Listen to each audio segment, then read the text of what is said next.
So you won? Okay. You won the So contest? I won the scholarship Yeah. 2 years in a row. Oh, so it I- was not like once you win, you're good for Yes, the... you have to keep reapplying. So I won Okay. the scholarship 2 years in a row. Yeah. So right after yeah. So So I was sophomore and junior year. I was in no, it was, sophomore year was ending. So it was actually for junior year Oh, and so you were senior good. year. Okay. And it was, to be honest, like I'm really grateful to the university because that scholarship. I wasn't a comms graduate. Yeah. I was an IS. Yes. And I was just taking communication Yeah. units. And they just gave that opportunity to me, and so yeah, I'm quite grateful for that. And so when people ask me why I do what I do, I always say that it's because there were people who invested in my own education, and I really want to be able to give that opportunity to other people also. That's it? Really? Wow, it hit you hard. It really, well, after that, I worked in corporate. Yeah. This is a really long story. Yeah. So I worked in corporate for a year. And then I went to Mexico after because What made you go? I was looking for a way to give back because I realized once I got into the corporate world, I was already earning, I had some savings. I felt like it was my time to try to pay it forward. After how many years? Just 1 year Just corporate. 1 year. Yeah, and then I had different options. I had an option of staying here in the Philippines, but then this opportunity came up to also go to a different country. Yeah. And what I was thinking was, Did you seek it out? what do you This mean? Mexico...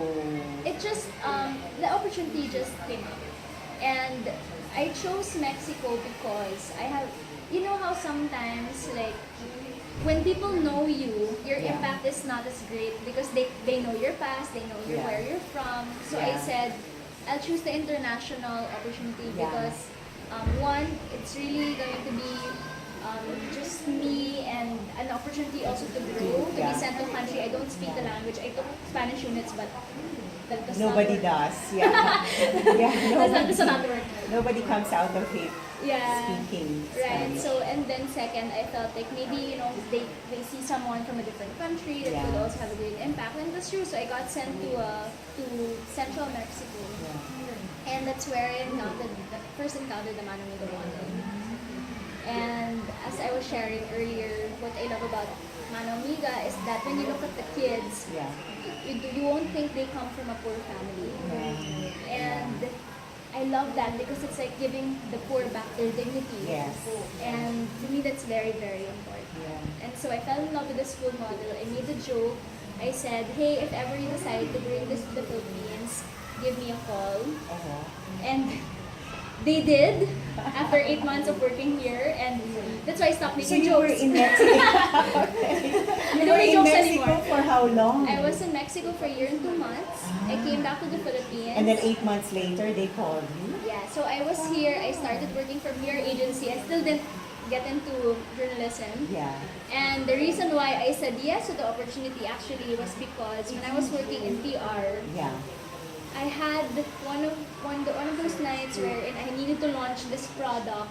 I felt like, you know what, if Raul Locsin was alive, I think he'd be really disappointed in me. Because I had this, like, I was given that opportunity to actually make a difference in Philippine society. But I was using it to sell products, and I didn't feel very comfortable about that. So when the opportunity for Mano Amiga came up, it was actually a choice between that and to work in GMA. So I had an offer to work in GMA also in broadcast The journalism. network. Yeah. And I chose Mano Amiga because at the time I thought, you know what, I'm young. Yeah. I think I can always get into media. Yeah. But I think this is an opportunity that will come once in a life. And I think that I would really love to be able to be part of a project that would provide educational opportunities to the poor. Yeah. And here we are, 8 years after. Almost 9 But years. you had to raise funds yourself I to did. build this Yes, I did. school. That's something. I How have- did you start? Because fundraising is not easy, yes, and yes. especially to build something like this, Yes. it's not cheap. It's not cheap, definitely. So I don't come from a very influential family, so I don't have a lot of connections. I don't have a famous last name to rely on, which is in the Philippines, it opens Oh doors yeah, for you, right? yeah. I had a PowerPoint presentation. I do have a board of trustees who've been very helpful in opening doors for us. Yeah. But I think what gets people to donate is our sincerity. I think so. It comes through. When I talk about the school, Yeah. it's not I'm not after some lofty goal and I'm Yeah. not doing it Yeah. for myself. Yeah. That's what I always told myself. Like because it is also embarrassing to raise money. Because it's Yeah. like elevated begging. Yeah, I got right? it rolled up. Because I also did some fundraising for foundation, no? Yeah. And yeah, after a while I was telling people, you know what? When I approach these people, I don't want them to turn around and run. Right. Next time they see me, it's not easy. I think- Hold up talaga. I think why people support Mano Amiga is we tell them the stories of the Yeah. school. Yeah. And also when I meet with people, I'm really not interested in getting your money, for Yeah. example. But I do want your involvement. Yeah. Because I think that the more involved that you are, then it's more natural also for you to help. It's more natural for you to tell other people about this school. Yeah. And again, I think Now it's an easy sell, no?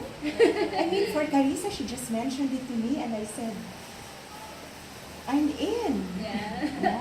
No, and I think also like I was just meeting with my team yesterday.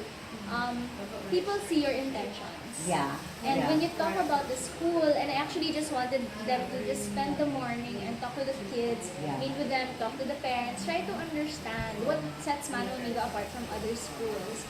Because I don't think that's something you can easily quantify Yeah. by looking at grades, right? Or like by numbers, by Yeah. reporting how many people you help. But when you meet our students and you see how confident they are and how much they believe in themselves, and when you ask them about their dreams and they have a ready answer for you, and then you talk to the parents and the moms can articulate what Yeah. sets Mano Amiga apart and Yeah. why they're excited to be part of the school, then I think that shines through. Yeah. Yeah. You must go home happy every night. Bad days for you? No, really, because it's fulfilling. Yeah. It's very draining. I'm sure. I'm glad they can hear me speak because there are no weekends when it comes to development work. I mean, Yeah.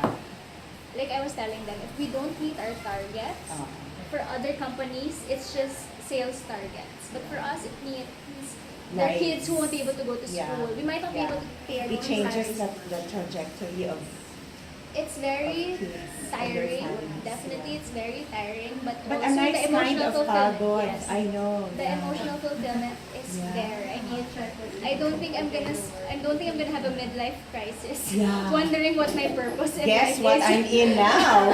Why do you think I'm here? Midlife crisis. My mom Yeah. always said, invest your time in purpose. Yeah. Oh my Because at God. the end of the day, that's what will make you happy. Yeah, it's true. It's true. There. So that's our story. Yeah, it's amazing. Well, thank you so